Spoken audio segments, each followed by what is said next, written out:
centro que llovía, soltó el Quique Rodríguez, voz, talento y experiencia del mejor equipo. A otro nivel. Somos el mejor equipo. Emisoras Unidas. Somos parte, somos tú.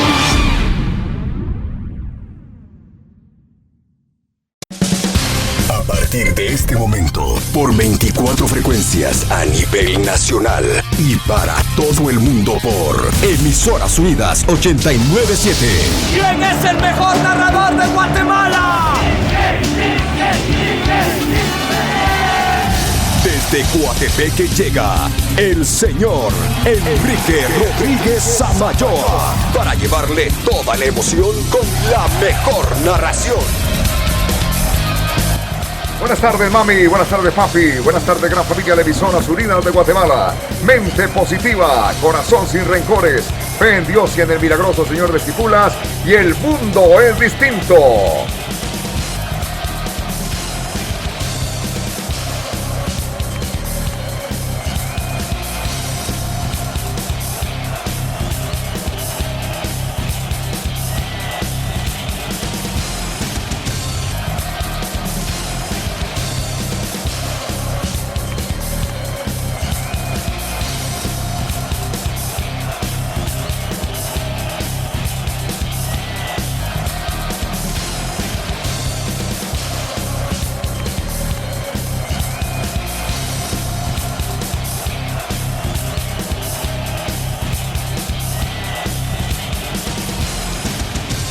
Muy bien, ahora pues ya lo tienen en cámara, ya lo conocen, pero buenas noches, mami, buenas noches, papi, así es.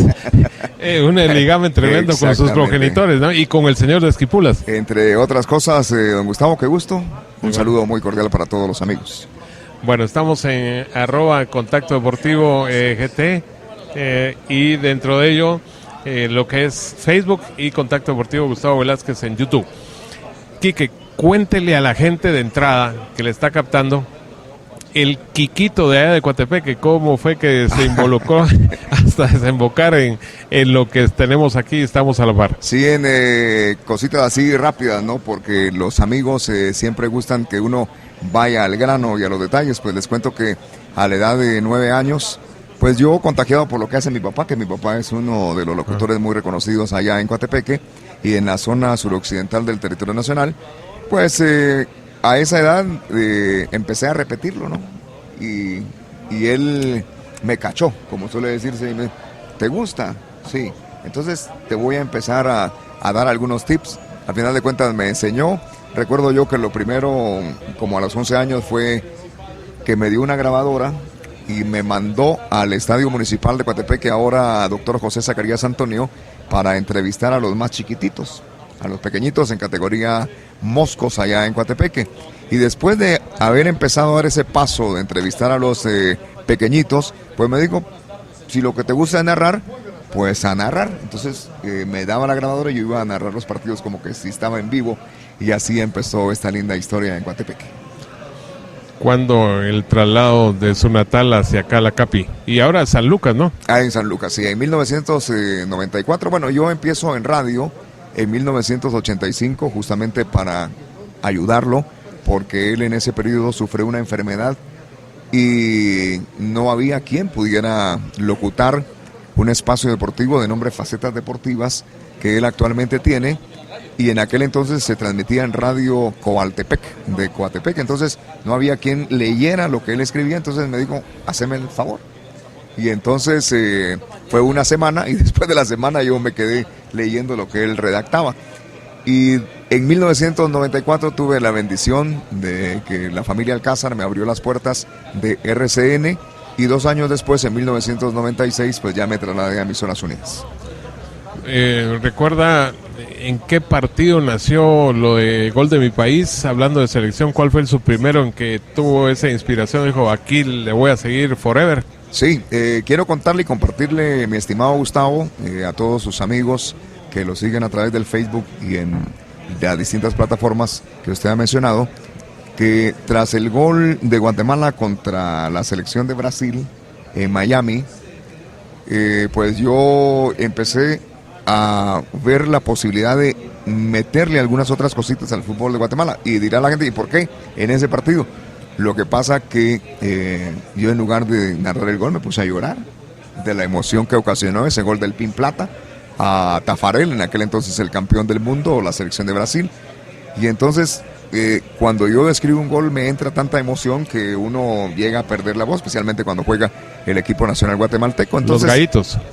Sí, entre tantas cosas, pero es por toda la emoción, claro, que uno no la puede manejar. Cuando yo regresé después de ese partido, después de esa cobertura de la Copa de Oro, pues me encontré con algunos comentarios que me hicieron reflexionar, francamente, que la actividad de un periodista pues tiene que casi ser de hielo, ¿no?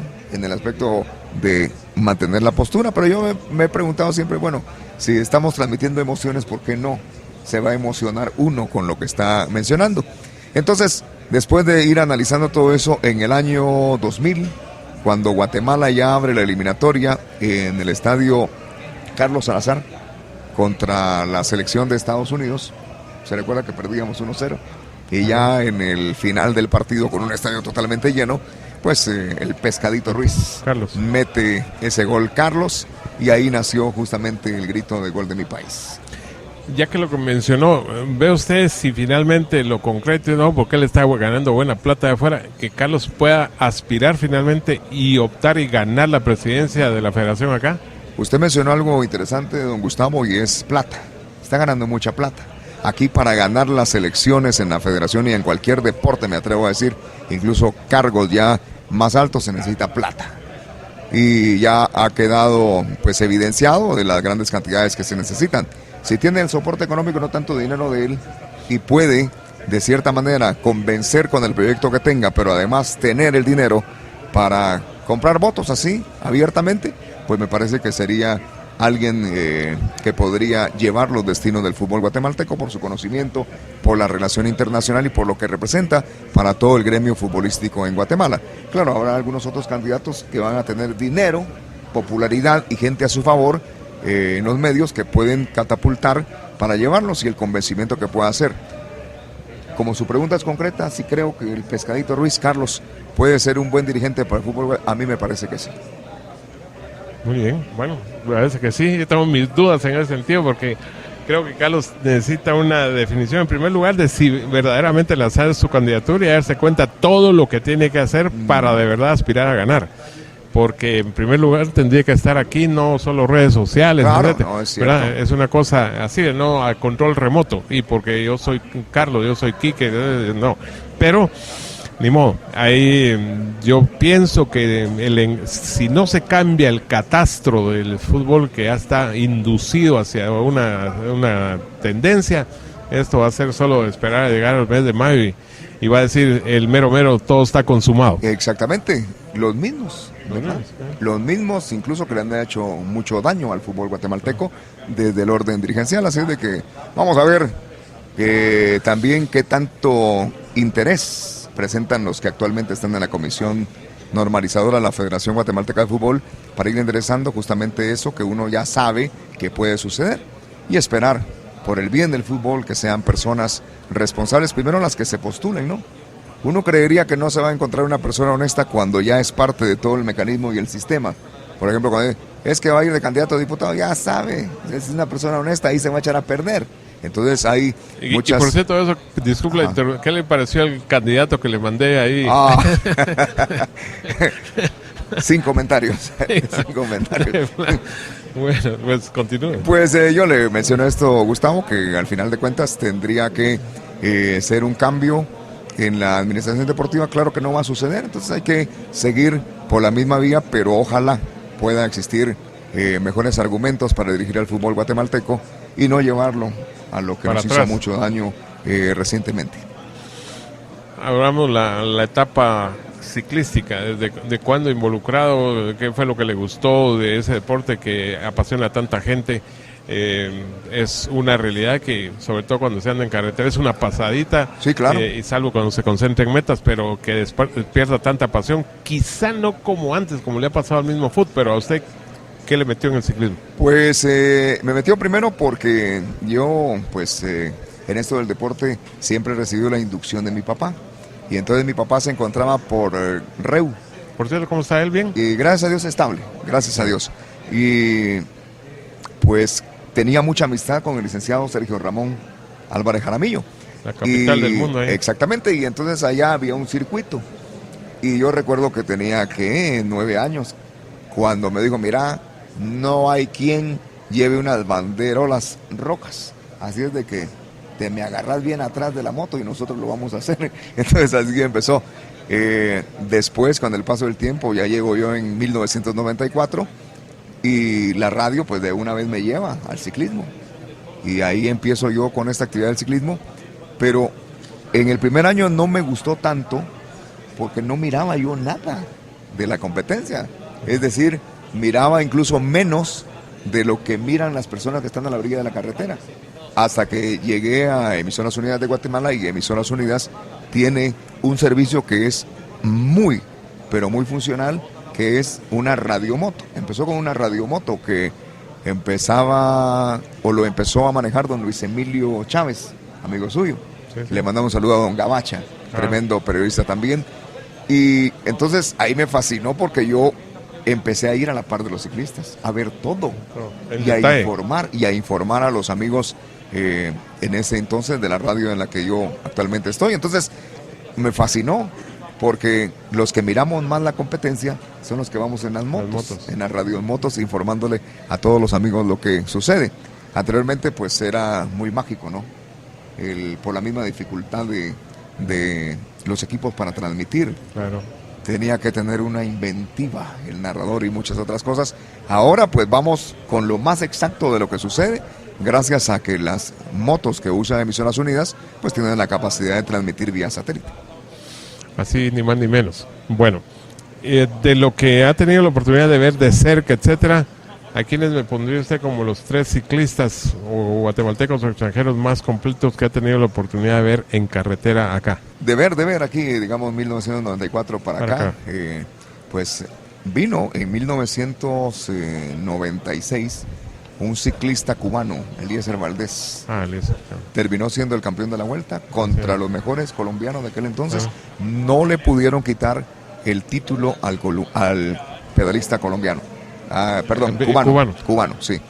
Y despuesito pues nos pasamos, creo yo que tenemos que dimensionar lo que hacen los nuestros, porque si hablamos de un Roberto Nova, en aquel entonces pues, ¿por qué no hablar de Fermín Méndez, por ejemplo? Alberto. ¿Verdad? Fermín Méndez. Y lo último que nos ha pasado, a mí me alegra mucho porque yo lo vi crecer en todos esos años que tengo de estar en el ciclismo nacional, a Manuel Rodas, el actual campeón de la Vuelta a Guatemala. Estos serían mis ciclistas en este periodo de 1994 al 2018. No se olviden lo que les dijo Quique, Eliezer Valdés. Ellos casi ni montañas grandes tienen aquí. Viene, y muy bien, era para pensar en remates de circuitos, etcétera, pero muy bien, y sobre todo contra potentes equipos colombianos, aquellos tiempos de cuartetas que ahora se volvieron sextetas. ¿Hay algún ciclista del mundo de antes o de ahora que usted admire, el number one? Mire, yo soy enamoradísimo de los atletas de antes de nuestra querida Guatemala. Y gracias a Dios he tenido la oportunidad de compartir con ellos en varias oportunidades y en varios eventos. Y diría yo, por ejemplo, Saturnino Rustrián, que en paz descanse. Nino Rustrián, también tremendo pedalista, pero especialmente un gran ser humano. Y metería ahí a Pontacita. De Pontacita empecé yo a escuchar de mi mamá. Sí, o sea, mi mamá estaba enamoradísima de él, o sea, del patojo, que cómo ganaba y tantas otras cosas, y después pude tratarlo, he podido compartir, y así es de que esos son mis personajes, don Gustavo.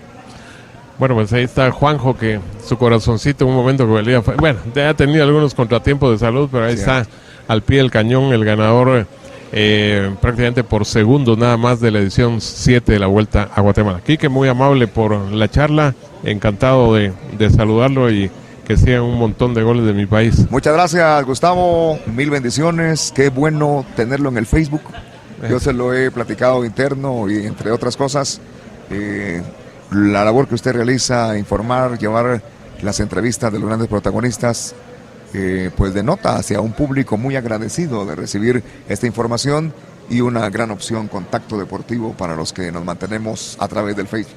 Así es de que, larga vida. Gracias, muy amable. Así que captaron ustedes a Quique Rodríguez Samayoa en esta charla a través de @Contacto Deportivo GT por la ruta de Facebook y Contacto Deportivo Gustavo Velázquez por la de YouTube, aparte de las historias que contamos en Instagram. Como siempre, atrás de cámara, eso es lo bueno, sonriente, no se pasa jamás enojado, José Pablo Armas Martínez. Con esta jugada se va a terminar el encuentro. Freddy López, voz, talento y experiencia del mejor equipo. A otro nivel. Somos el mejor equipo. Emisoras unidas. Somos parte, somos tú. Cuando la pelota rueda, comienza la magia, la emoción. Cuando escuches el estadio estremecido por el gol.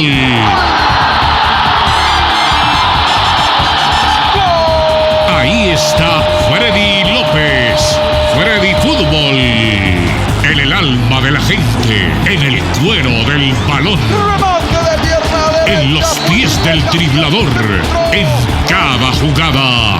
Freddy López, Freddy Fútbol, voz, talento y emoción con el mejor equipo. A otro nivel. Seguimos acá en @Contacto Deportivo GT por Facebook y Contacto Deportivo Gustavo Velázquez en la vía de YouTube, conversando con personajes no solo de deporte de ciclismo, que es el que nos convoca por acá, sino que de deporte en sí. Freddy López, ¿cuándo nació eso de Freddy Fútbol? Gusto saludarlo. ¿Qué tal, don Gustavo? Pues nace precisamente mi llegada a Emisoras Unidas en el 2006. A Quique lo habían bautizado ya como Quique Fútbol y entonces pues a la administración de la empresa se le ocurrió y decir, bueno, pues hay que buscarle algo también significativo a Freddy y pues se le ocurrió a don Edgar Archila Ruiz decirme Freddy Fútbol y se quedó. Del 2006 ya hay una docena de años. Exactamente.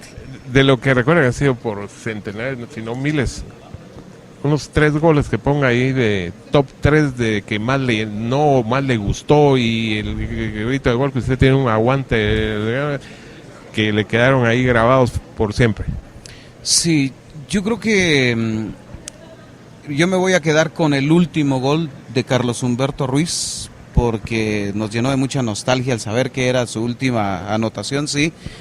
Un gol marcado por Carlos Gallardo en Trinidad y Tobago, en el Hassel y Crawford, de un partido eliminatorio que nos mantenía con vida en la eliminatoria camino a Brasil 2014. Y el gol que nos da la clasificación al Mundial Sub-20. Yo me quedo con esos 3. El gol de Henry, entonces. El gol de Henry López, exactamente. Pues ustedes ya lo vieron acá, Henry, porque lo encontramos en Orquigón y ahí en las afueras de Cobán, y ahí platicamos donde hacen el boj, ahí en la bojería. Exactamente. Del chico ahí en su natal San Marcos a este momento que se lo pregunto, se lo cuestiono, ¿cuándo se comenzó a introducir, le comenzó a gustar? No sé si practicó el fútbol en sí o ya comenzó su inclinación por medios en un determinado momento. Cuéntenos. Las dos cosas van de la mano, don Gustavo, porque yo estudiaba en la ciudad de Quetzaltenango, y pasaba por una escuelita, pero para ir a la escuela tenía que pasar frente a Radio TGD y entonces me llamaba mucho la atención ver a un señor así chiquitito trabajando por las tardes cuando tocaba ir a hacer las manualidades. En ese tiempo era 2 jornadas. Se abrió un programa que se llamaba Fantasías Infantiles a través de TGQ y se tuvo la oportunidad, gracias a don Francisco Trapa, que en paz descanse, que fue el que nos abrió las puertas para ir a la radio. Después vino el proceso de cambio de voz, se dio el retiro casi normal y después en el 87 regreso, pero a la par de la radio yo llevaba el fútbol. En 1994-95 yo ya no soy tomado en cuenta para seguir jugando fútbol con el equipo de mi pueblo, el equipo del Deportivo San Pedro. Y entonces ya con los 2 niveles de técnico sacado dije, bueno, vamos a incursionar en el mundo de la dirección técnica. Me fue bien en mi primera temporada, pero las cuestiones administrativas del país no son buenas. Me retiro, día martes, día miércoles ya empiezo a trabajar en radio. Arranco con un programa de televisión por cable, después empiezo a hacer radio, no como narrador, sino como comentarista, como analista de los partidos, por la experiencia que tenía metido en el campo administrativo y en el campo deportivo, y hasta ahora, pues ya estamos desde 1995 de corrido en esto. Ya va llegando a las bodas de plata por ahí, está cerca. Exactamente, estamos ya con 23 años cumplidos de trabajar estrictamente deportes y 31 de estar en radio. Bueno, ya es señor de 3 décadas y colita iniciando hacia la cuarta. Algo que es muy importante del pasado, presente y hacia el futuro. ¿Usted le ve futuro al fútbol de Guatemala? Le voy a explicar el porqué de la pregunta. Hace cosa de unos 4 meses quizá, Eddie Espinosa, que ahora es técnico y que ha estado en varios equipos, incluso dirigiendo a Aurora, etcétera, capitalinos, nos dijo al aire que él considera que la actual, fíjese, textual casi, es la peor camada de futbolistas de la historia de Guatemala. ¿Usted está de acuerdo así o lo siente muy lapidario o sí le ve futuro con los actuales o con algunos que vengan empujando de atrás para cambiar? Suena duro. Suena duro, pero es que es una realidad. Yo creo que ha habido épocas doradas del fútbol con generaciones de futbolistas que tuvieron tantísimas opciones, incluso de clasificar a Copas del Mundo. Con esta generación, desafortunadamente no, pero se debe al descuido administrativo, al descuido dirigencial. O sea, nos descuidamos. Hubo gente que se apropió de la Liga Nacional, así textualmente se lo digo. Hubo gente que se apropió de la Liga Nacional, velan únicamente por sus intereses como instituciones que manejan grupos y nada más. Entonces, descuido por un lado de la Federación Nacional de Fútbol hacia el organigrama administrativo del deporte en nuestro país, descuido de los clubes hacia las formaciones de jugadores, hacia la creación de talento, hacia la explotación de talento, y entonces el ejemplo es claro. Digamos que de repente pertenece a esta generación, pero el único legionario con actuación y que por lo menos se ha ganado a pulso su puesto es Ricardo Jerez, y de ahí nos olvidamos. En el tiempo pasado, por ejemplo, tuvimos a Cabrera, a García, a Ramírez, a Ruiz, sumábamos media docena de jugadores activos. Exactamente. Vamos un poquitito más atrás, nos vamos a encontrar con Byron Pérez en México, con Jorge Rodas en la MLS. Entonces, la muestra es esa. Y vemos a cada uno de los equipos de cómo están estructurados y nos encontramos, a mi criterio, el único exportable en este momento, pero que le falta formación, es José Carlos Martínez.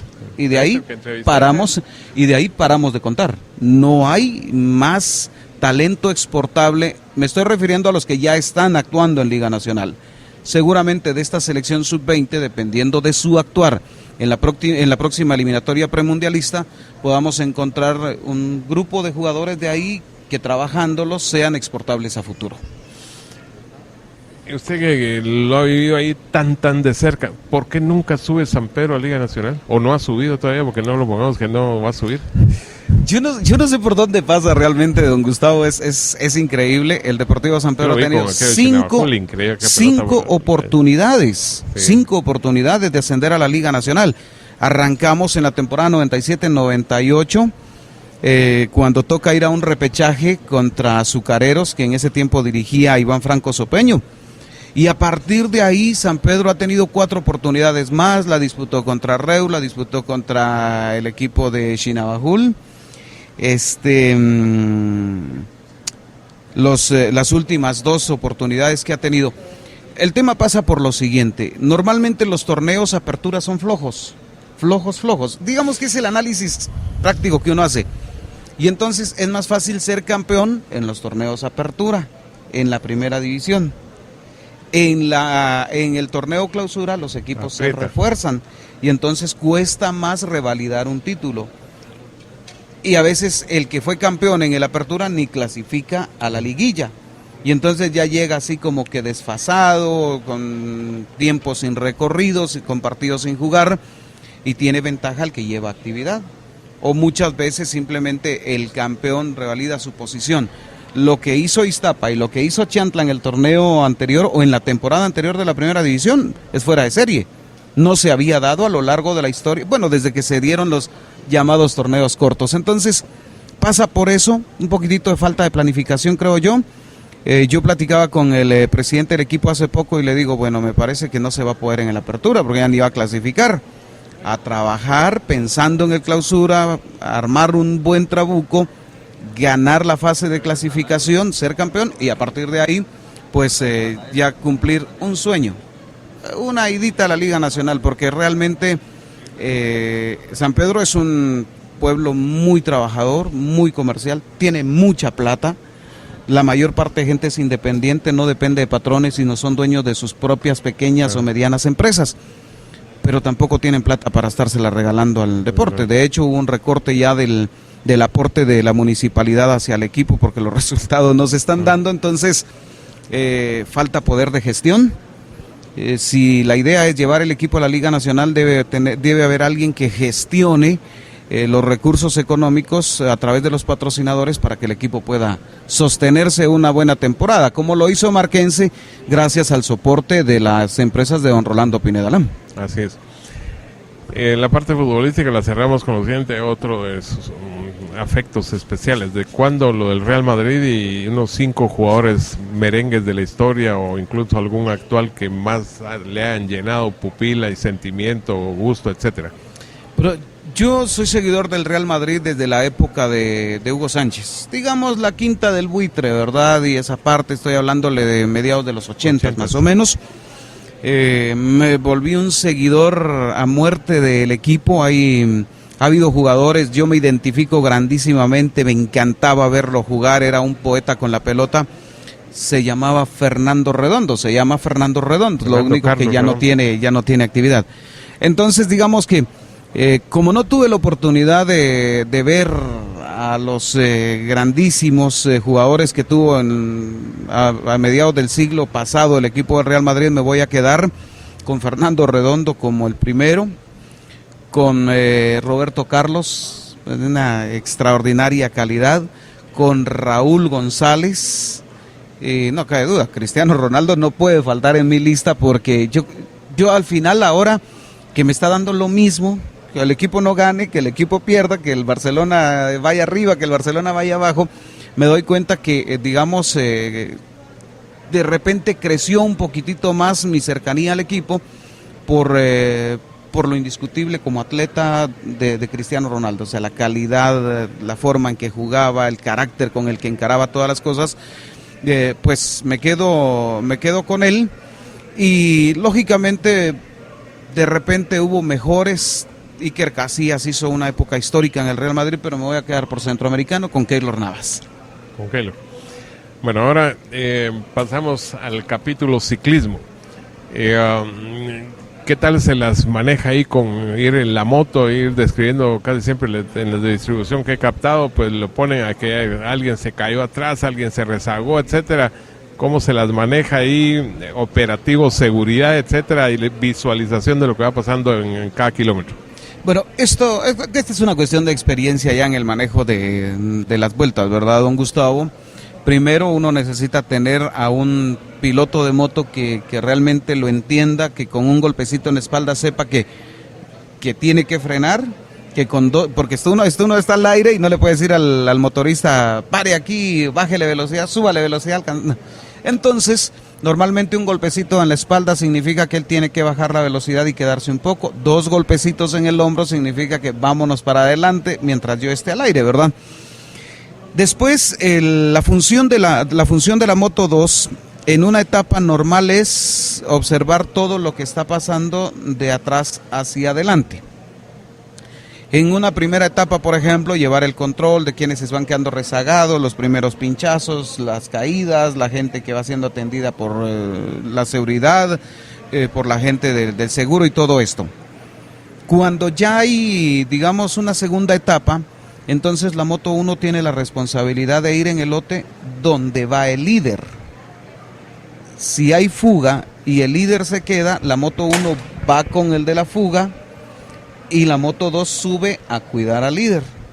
Y empieza a hacer el tema del cronometraje, nos adelantamos, alcanzamos a los fugados, nos quedamos en un punto, tomamos referencia de cuánto tiempo hay entre el grupo de adelante y el grupo donde va el líder, saber si cambia la general en eso. Y si es una etapa tranquila, pues también para los que vamos en las motos es una etapa tranquila, porque no tenemos que estar rebasando, porque hay que rebasar a la caravana, hay que quedarse, hay que volverse a meter. A veces se queda una figura importante de la vuelta y nos tenemos que quedar con él, y mientras eso pasa empiezan a meterse vehículos fuera de caravana, o sea, ya el tráfico normal, y entonces ya se nos complica después alcanzar al pelotón.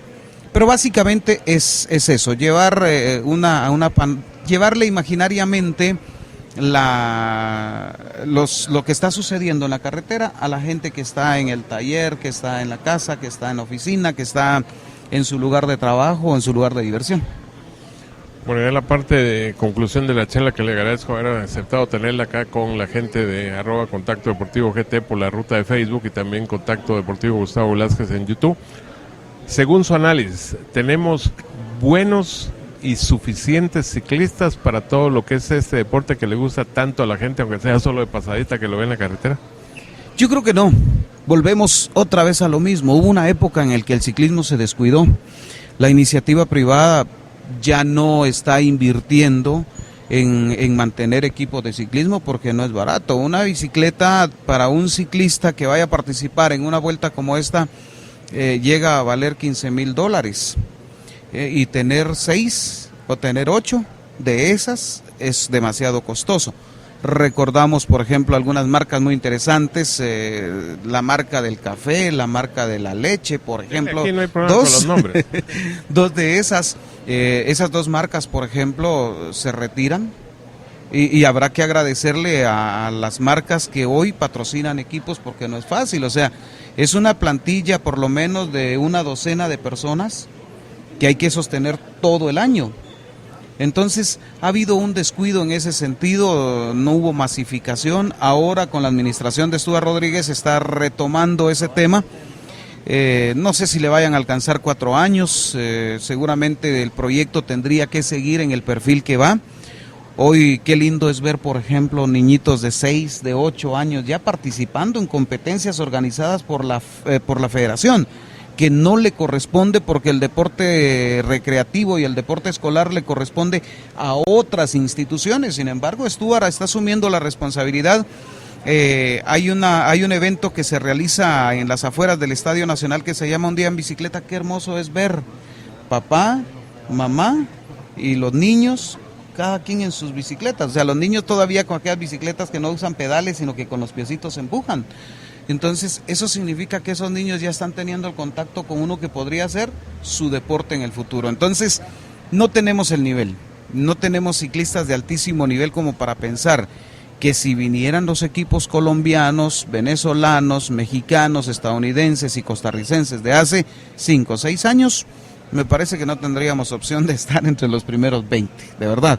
Afortunadamente se ha ido adaptando el espectáculo, el nivel de los equipos, al nivel nuestro también. O sea, si vamos a participar en una eliminatoria al mundial, que no nos toque contra Francia, España, Alemania, Italia, ¿verdad?